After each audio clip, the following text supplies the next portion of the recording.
So it is currently July 3rd. Not sure if that's focused, but July 3rd. I am now, I believe I just finished the third or fourth week of my family medicine rotation. Right around halfway through, pretty much. Obviously, July 4th. Tomorrow, I'm going back to New York later today. Probably going to head out in the car in like an hour. I just had breakfast with my friends. We've been doing a nice thing where we do get breakfast every 2 weeks. And it's really nice. It's a really good way to sort of hang out, catch up, chat about things. Rotations are pretty sort of isolating. Everybody's very fragmented. You'll only see a small portion of the folks that you used to be in classes with all the time because different people will be at different hospitals. And you might not run into each other for a long time. And there are some people who I, liked that I haven't been able to see in a few months now. And I figured this was happening with everybody. Sorry, I dropped something. And I figured this was happening with everybody, including some of my friends. So I figured, hey, why not, let's have a regular breakfast every 2 weeks in the morning on Sundays. Today's on Sunday, but did it today because I'm heading out to New York and wanted to get it in before so we don't skip it. Because I noticed if we skip it, then the rhythm gets thrown off a little bit. So that was nice. That was fun. Other cool thing, month started, so I started getting my monthly influx of random payments from all my random stuff online. There's some people who've subscribed to my newsletter. They really enjoy the content. I really like writing it. I'm really thankful for their support and their engagement with the content, really. So that was nice. I got some of my subscriptions sort of coming in as well. Some of them were renewing. Always love doing that. Keeps me motivated. Helps me keep putting stuff out there. Helps me, know what people want to see more of. And then provide that and offer that and help people in that way.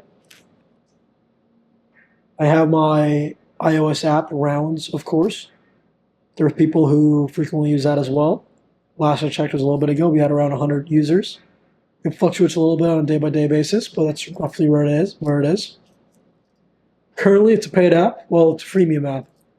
You can do one case per day for free. If you want to get access to the whole content library, then it's just a $10 one-time payment.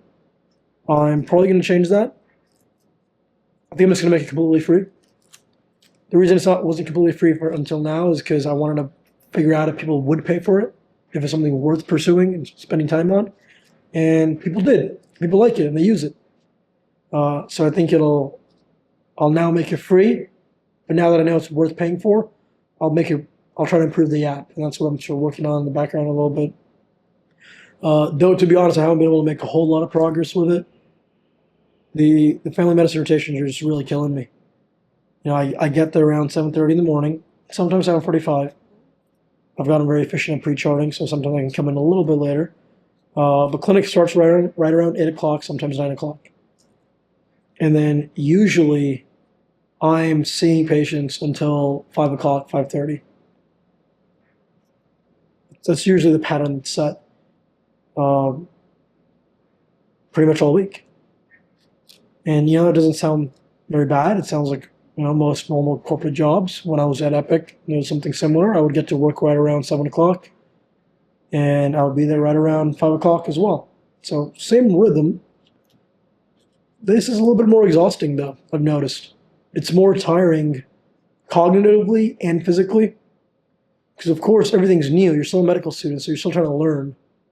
Well, not everything is new, but the way you're applying the things you've learned is still new to you. You're learning how to reason on the spot. You're learning how to build differential diagnoses, how to write about them. And then, more importantly, coming up with assessment and plans. That's sort of the main thing in third year. And that can be a little cognitively demanding.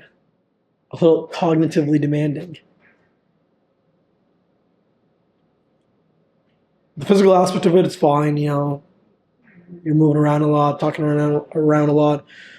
In a way that kind of, energizes me a little bit, which is partially one of the reasons I walked away from Epic, I remember I got really tired of just looking at a computer screen all day, and I wanted to actually talk with people and interact with people.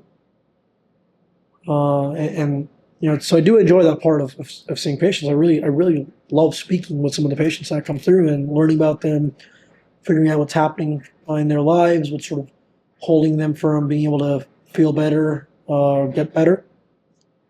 Whether that's medical, whether that's environmental, whether that's social, they're all factors that ultimately affect your health. And it's been really nice and fun to sort of collaborate and help them figure that out.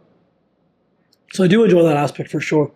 Though it is tiring, I will get back right around 6 o'clock at home. I'll eat dinner and I'll be pretty much knocked out by 7 or 8 p.m. That doesn't mean I'll be asleep, but I won't have the mental capacity to really do a whole lot. And that's been an issue for a while now. It's sort of just slowing me down a lot. In my first 2 years of med school, a lot of folks were commenting on how I was getting so much stuff done outside of medical school. I was building rounds, I was building Sitter, I was building my medstack.com, a lot of really cool projects that I was sort of building and putting out together while I was still, in the first year, I was still actually running my marketing agency, Janus, for a little bit as well. Eventually I had to stop that, but I was doing it for the first, I would say, 6 or 7 months of medical school. And so people were really, frankly, amazed and confused also as to how I had the time to do that. And I remember I was joking that, hey, I just don't sleep.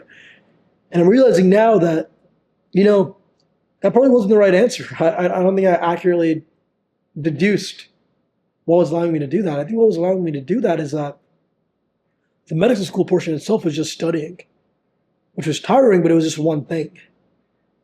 Whereas now that I'm in clinical side of med school, it's not just studying. The studying is happening, but so is the on-the-spot reasoning and thinking. So is the social battery running out by interacting with folks. And so all of that is sort of draining you over time. And you end up being fairly exhausted by the end of the day. The strategy I have to that now, which is similar strategy to what I used to have, is do some of that work in the morning. But the issue is I'm exhausted by the end of the day, so I can't study at the end of the day. So I study in the beginning of the day also, in the morning. So now, in the morning before clinic, I really only have around 3 hours to fit in studying, as in what that looks like is practice questions as well as flashcard review, as well as any business activities that I need to be doing, as well as any extracurricular activities that I need to be doing. That's quite a lot. It's 4 things for 3 hours. I don't know about, how most people are, but I know how I work. I tend to need at least an hour to do anything. Maybe I'm just inefficient. But I can't throw myself into something unless I have at least an hour to dedicate to it usually.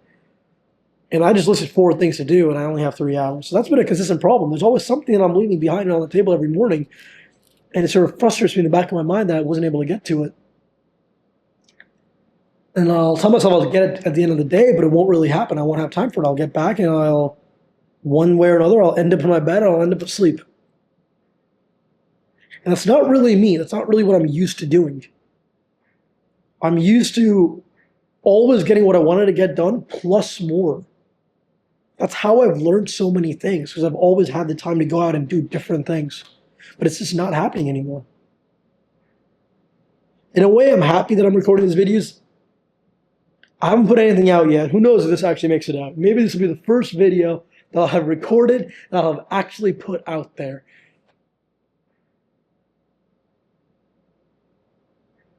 The issue is that, I kind of want to document everything I'm doing and experiencing and working through and figuring out. Not for any sort of self-conceited way, not for that, not because of that reason. It's more so for it'd be cool to look back on what the early days were like for myself and maybe for anybody else who is in the early days right now. I'm not an expert in anything. I'm figuring everything out myself. But there are some things I figured out that I hadn't figured out 5 years ago. And, maybe there's somebody who is at that point where I was 5 years ago. And I'm a lot more relatable to them probably than somebody who's already making $3 million a month. Because there are some people I know who are doing that. Just the other day, one of the people I look up to a lot, I listen to him most mornings on a podcast, Sam Parr, somehow came across me on my social media and messaged me telling me that he think I'd be a good fit for this community he's trying to build.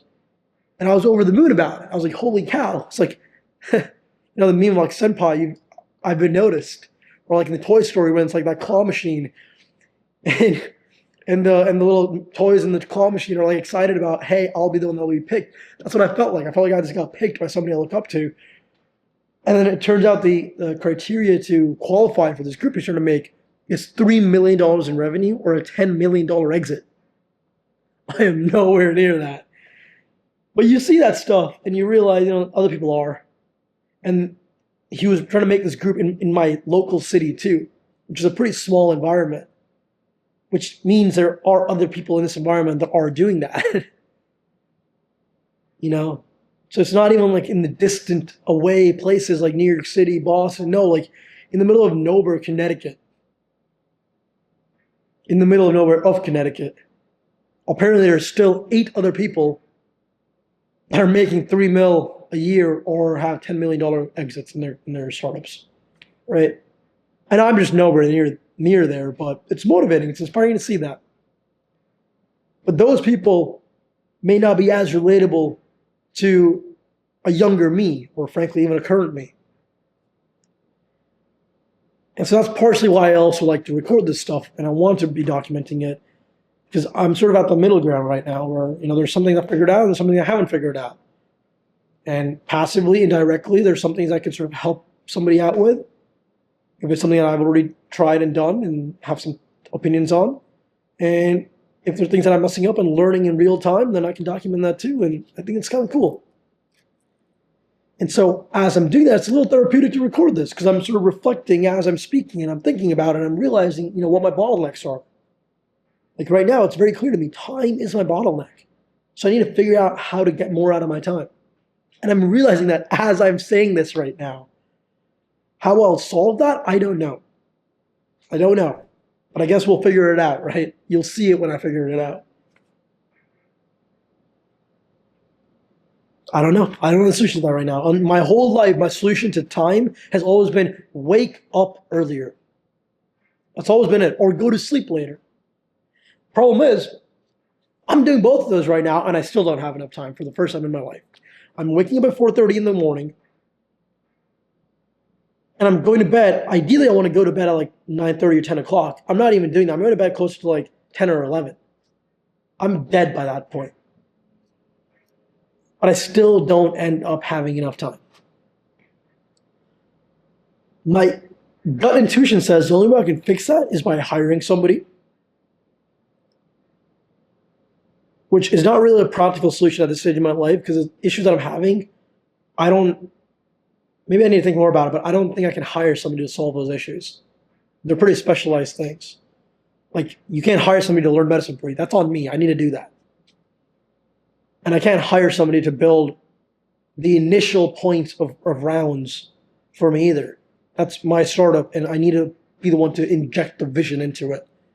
Once you have a critical point and things are somewhat stable and there's maintenance, fine, then you can hire somebody to maintain it. But we're not at the maintenance stage, we're at an upward trajectory stage right now. And that's gotta come from me too. So hiring is not really a solution to my time problem. Software could be a solution to my time problem. I could batch process things, I could batch work on things, schedule them to automatically be sent out later over time. It's a tough solution because it still requires lots of usage of time, but it, in the long run, might pay off. I can try that. I guess I will try that. It requires me to be very regimented, though. Very, very regimented. It's tough. I don't know. I don't have a solution, but these are my quick thoughts right now. Again, who knows if I post this? I may not post it. I recorded so much stuff in the past month or two that just hasn't gone anywhere. It's just sitting on this camera's SD card. There's reflections of me talking out loud about things. Maybe one day I'll start posting them.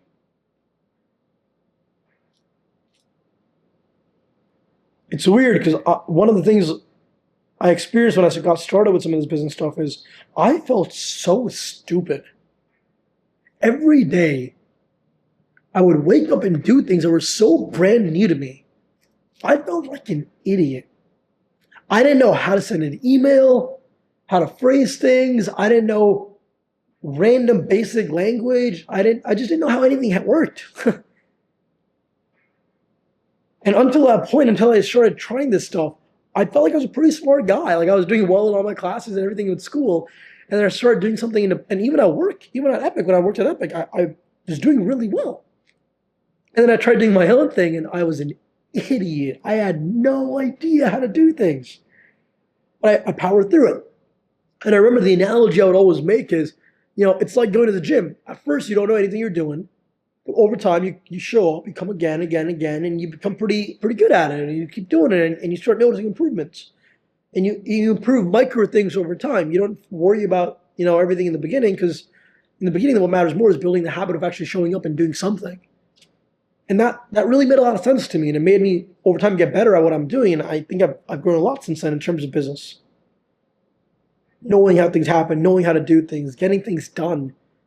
My friction between having an idea and executing on it is so tiny. It's always dangerous. It's too frictionless. I will sometimes immediately act on ideas, which is useful when it's moving the needle on something I'm already doing, but it's actually quite detrimental now if it ends up being a distractor, what Alex Hormozi would call the lady in the red dress.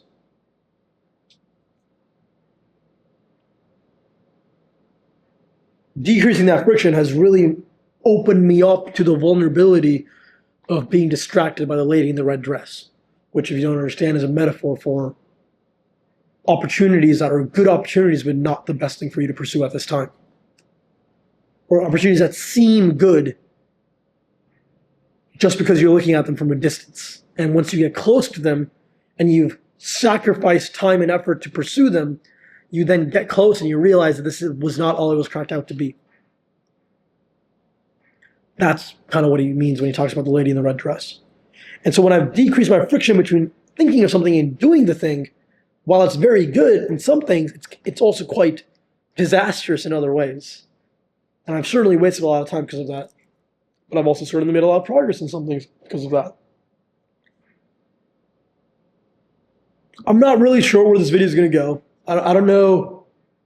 I didn't really record this with an intended message. I don't want to do that. I just wanted to put my thoughts out there. This is how I'm feeling today, okay? On this Friday morning, we got it off because of July 4th. This is how I'm feeling today. It's tough, and I don't have solutions right now. And normally I always have solutions. I'm the person who has solutions for everybody and everything, whether that's my life or that's other people's lives.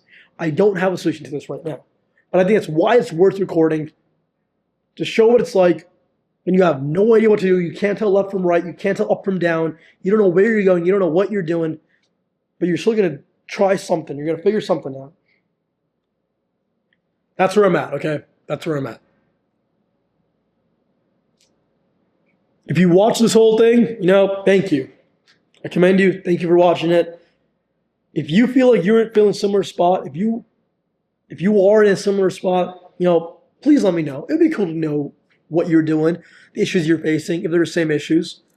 And if they are the same issues, then, maybe you've tried some solutions if they work for you, and I can try them too, and maybe I'll try some things and you can try them. And I think that's one of the advantages of putting stuff out there on the internet. I've noticed that a lot. I used to know nobody in this sphere. I was purely a pre-med person. And I still am fully in medicine, right?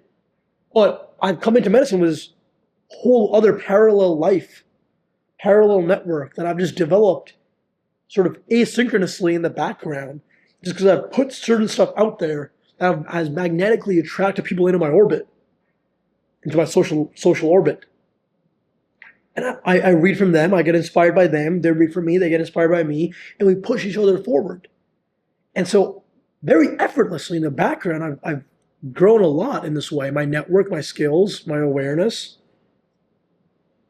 and vice versa with other people as well. So that's been really cool. And I've noticed this is really a nice side effect of sort of putting content out there and putting your thoughts out there, putting your stuff out there. That's also partially, an intended goal of this. All right, I'm going to leave it over there. That's it for today. I don't know if this is going to go anywhere. I don't know if I'm even going to edit this. Maybe I will, maybe I won't. Who knows? I'm just going to put it out there. And I'll optimize this up later. I'm not worried about, maybe I should start treating this as a way I treat a business in the beginning. I should focus on the fundamentals. The fundamentals are putting stuff out there, recording things, not worrying about the details in the beginning, not worrying about the packaging, just putting something out and I'll get better over time, okay? But maybe that's how I'm going I'm going to handle this. Cool. All right. I'll leave it at that. All right. Peace.